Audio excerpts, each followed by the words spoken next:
Here we have the Samsung microwave. To operate with it, make sure the wall switch is on. Then you can open the door by pressing this button here. Load your food inside and then close the door.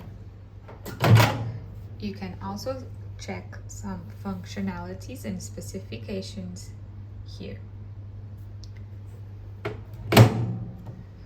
For a quick start, press the plus 30 seconds button and you can keep on pressing it to add more seconds.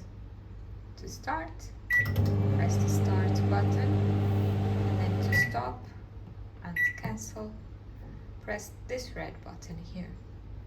For defrost, press this button here, and for other options you can press any of these buttons. To open again, press this button, and to turn it off you can switch it off from the wall switch.